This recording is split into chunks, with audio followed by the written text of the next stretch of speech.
High, সবাইকে অনেক অনেক শুভেচ্ছা জানাই। অনেক দিন আগে একটা ভিডিও করেছিলাম শিক্ষা ব্যবস্থা নিয়ে, এবং ভিডিওটা পোস্ট করেছিলাম, কিন্তু সঙ্গত কারণে আবার 2-1 মিনিট পরেই সেটা ডিলিট করে দিতে বাধ্য হয়েছিলাম। আমার একজন পরিচিত ফোন করে বলল যে ভিডিওটা ডিলিট করে দাও। এনিওয়ে, এখন একটা উপযুক্ত সময়, যে সময় আমি সেই ভিডিওটার ফলো আপটা করতেছি। আমাদের শিক্ষা ব্যবস্থা অনেক কিছু চেঞ্জ হয়ে গেছে এরই মধ্যে। আমরা শিক্ষা ব্যবস্থার ব্যাপারে অনেকটা আশাবাদী। আশা করছি যে আমাদের শিক্ষা ব্যবস্থাটাও চেঞ্জ হয়ে যাবে। যে শিক্ষা পদ্ধতিটা বর্তমানে চালু রয়েছে এখনও স্টিল নেও, তো এই পদ্ধতিটার কুফল, এই পদ্ধতিটা যে কতটা অপ্রয়োজনীয় তা আমরা সবাই জানি। এখন এ থেকে বের হওয়ার একমাত্র উপায় হচ্ছে এই শিক্ষা পদ্ধতিটা বাতিল করা।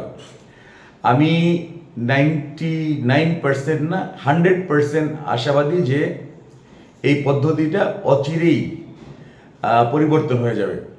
কারণ অনেক মেধাবী ব্যক্তি শিক্ষা ব্যবস্থাটাকে নিয়ে এখন কাজ করবেন। আশা করছি সব ঠিক হয়ে যাবে। পরীক্ষা নাই। খুবই, এই যে শিক্ষা পদ্ধতিটা ছিল এখানে মানে আছে এখনো, এতে পরীক্ষা নেই। পরীক্ষা যদি না থাকে ছাত্রছাত্রীরা কেন পড়বে? খুবই একটা মানে বাজে ব্যাপার যে পরীক্ষা নেই তারা পড়বে কেন। এটা খুবই সত্য কথা।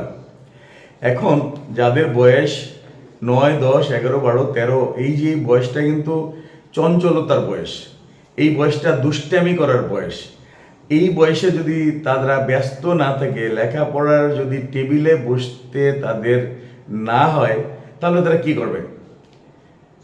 এখন ইন্টারনেটের যুগ, স্মার্টফোনের যুগ, সঙ্গত কারণেই তারা এইসবের দিকে ঝুঁকে পড়ছে, আসক্তি হয়ে যাচ্ছে, মোবাইল আসক্তি। আর ওই যে নেট আছে বাসায়, তারপরে কম্পিউটার আছে, ল্যাপটপ আছে, তো নেটের দিকে ঝুঁকে পড়ছে। আর এর যে কত বড় একটা কুফল সেটা আমরা সবাই জানি। এই ছোট বয়সী বাচ্চারা যখন নেটে আসক্ত হয়, তাদের মানে এ থেকে বের করা, এটা একটা নেশার মতো, বের করা খুব কঠিন হয়ে যায়। এই আসক্তিটা তাদেরকে ক্ষতি করছে, মারাত্মকভাবে ক্ষতি করছে। এই শিক্ষা পদ্ধতি যখন চালু হলো, অনেক যারা ইংলিশ ভার্সনে পড়তো, অনেকে যাদের একটু টাকা পয়সা আছে, মানে অর্থশালী, তারা কি করলো, চেঞ্জ করে গেল, তারা ওই মিডিয়ামে চলে গেল, অনেকে ভার্সন থেকে মিডিয়ামে চলে গেল। কিন্তু যারা গরিব, আমরা যারা গরিব আছি, আমাদের জন্য তো খুবই সমস্যা হয়ে গেল। এখন এই পদ্ধতিটা সব থেকে আগে বাদ দিতে হবে। যারা এখন শীর্ষস্থানীয় হবেন, যারা শিক্ষা ব্যবস্থাটাকে নিয়ে কাজ করবেন, তাদের কাছে করজোরে অনুরোধ যে আপনারা শিক্ষা ক্ষেত্রে শিক্ষার এই পদ্ধতিটাকে আগে বাদ দিয়ে তারপরে বাচ্চাদেরকে টেবিলে বসানোর ব্যবস্থা করে দেন। বাচ্চারা যাতে টেবিলে বসে পড়তে পারে, আবার যেন তাদের টেবিলে ফিরে যেতে পারে। হ্যাঁ, আরে আগে যে পদ্ধতিটা মানে এখন যেটা বলবৎ রয়েছে, এখানে আমি একজনকে জিজ্ঞেস করেছিলাম যে কেন এই পদ্ধতি। তো আমাকে বলছিল যে হাতে কলমে শিক্ষা হবে, চাকরি দিতে পারছি না আমরা এই কারণে। তো হাতে কলমে কি ওয়েল্ডিংয়ের কাজ? ওয়েল্ডিংয়ের কাজ যদি শিখতেই হয় তাহলে তো স্কুলে যাওয়া লাগে না। যেসব জায়গায় এগুলো করে সেখানে একদিন দেখলেই হয়ে যায়। শেফ, হ্যাঁ, আলু ভর্তা বানিয়ে কি শেফ হওয়া যায়? আর শেফ এটা তো মায়ের কাছ থেকে দেখে শেখা যায়। নতুন যে ছোট রান্না বান্না এগুলা হয়তোবা বড় কোনো হোটেল টোটেলে, এখানে তো একটা কোর্স আছে, অনেক স্টুডেন্টরাও করে হোটেল ম্যানেজমেন্ট কোর্স, যারা বিদেশে যায়, তো এই কোর্সগুলো করলে ওখান থেকেই পাওয়া যায়। কিন্তু এই ছোট বয়সে আলু ভর্তা করে কী শিক্ষা হবে? তো এইটা কোনো মতেই শিক্ষার সাথে যায় না। সুতরাং অচিরেই ব্যবস্থাটাকে বিলুপ্ত করবে বলে আমরা ধারণা করছি।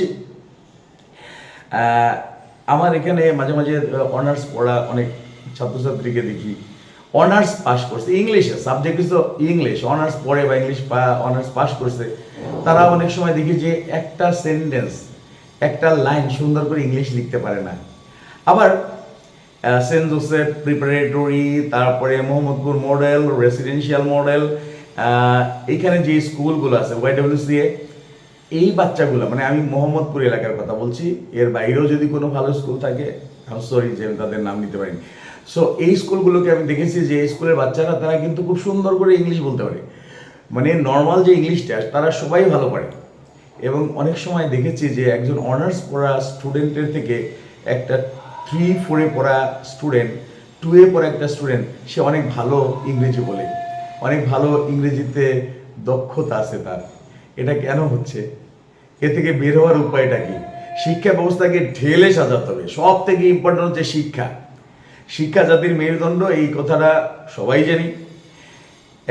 আমি মনে করি যে একজন মেধাবী শিক্ষার্থী, একজন যদি সে মেধাবী হয়, সে যদি শিক্ষাটাকে যদি সে অর্জন করতে পারে, সে যদি প্রকৃত শিক্ষিত হয়, তাকে কোনোদিন ভাতের অভাবে কষ্ট করতে হবে না। তাকে সে নিজে একটা উদ্যোক্তা হতে হবে, সে শিখবে কিভাবে কি করতে হয়। এখন ম্যাক্সিমাম বাচ্চাদেরকে জিজ্ঞেস করলে বলে যে কি হবা, টিকটকার হবো, এটা হবো, ওটা হবো, হ্যাঁ ইউটিউবার হবো। এগুলো তো প্রফেশন না। এগুলো অনেকে করে, 2-1 জন করে, কয়েকজনই বা এর থেকে সফলতা আসে, 2-1 জন, হ্যাঁ 100 জনে 1 জনও আসে কিনা সফল হয়ে তার ঠিক নেই। সো এগুলা বর্জন করতে হবে, শিক্ষাটাকে ঢেলে সাজাতে হবে। যারা এখন দায়িত্ব নেবেন, অবশ্যই আমি জানি, আমার বিশ্বাস যে তারা এই ব্যবস্থাটাকে ঢেলে সাজাবে। আর মেধার ভিত্তিতে সব কিছু হবে, পরীক্ষা হবে, মেধাবী যারা তারা চান্স পাবে। যেমন সেন্ট জোসেফ স্কুলে ভর্তি পরীক্ষা হয় ক্লাস 3-তে, অন্যান্য স্কুলগুলোতে ভর্তি পরীক্ষা হচ্ছে না। দেখা যাচ্ছে রেসিডেন্সিয়াল মডেলে অথবা লটারি, যেখানে কি একটা কেজির বাচ্চারও নাম উঠে যেতে পারে, একটা 1-এর বাচ্চারও নাম উঠে গেল লটারিতে, সে ভর্তি হয়ে গেল, তখন কি অবস্থা হবে? একটা মেধাবী বাচ্চা আছে, একটা কেজির বাচ্চা আছে, একটা 1-এর বাচ্চা আছে, তখন যে শিক্ষক পড়াবেন তার খুব কষ্ট হবে। একটা বাচ্চা একবার পড়ালে ধরতে পারতেছে, আর একটা বাচ্চা 5বার পড়ালে ধরতে পারছে, আর একটা বাচ্চা 100বার পড়ালে ধরতে পারতেছে না। এই বাচ্চাগুলোকে এই একই জায়গায় পড়ানো, একই টিচারের পক্ষে পড়ানো খুব কষ্টসাধ্য হয়ে যায়। ভাই, ডাক্তার সবাই হবে না। আমি ডাক্তারি পড়লে আমি ভালো ডাক্তার হতে পারতাম না, কারণ আমার ওই দিকে মেধা নাই, সায়েন্সের বুদ্ধি আমার খুব কম। আবার আমি যদি অন্য কিছু করতাম, সেটা কতটুকু করতে পারতাম আমি জানি না। তবে আমি যেটা পারি সেটা হচ্ছে পড়াইতে পারি ছোট বাচ্চাদের, এটা আমি পারি, এটা মোটামুটি এইটাতে আমার সুনাম আছে, এইটা পারি, এইটুকু বুদ্ধি আমার আছে। কারণ আমি চেষ্টা করলে ডাক্তার হতে আমি পারতাম না, আমি তাহলে ভুল অপারেশন করতাম, আমার দ্বারা মানুষ সুস্থ হতো কিনা আমি জানি না।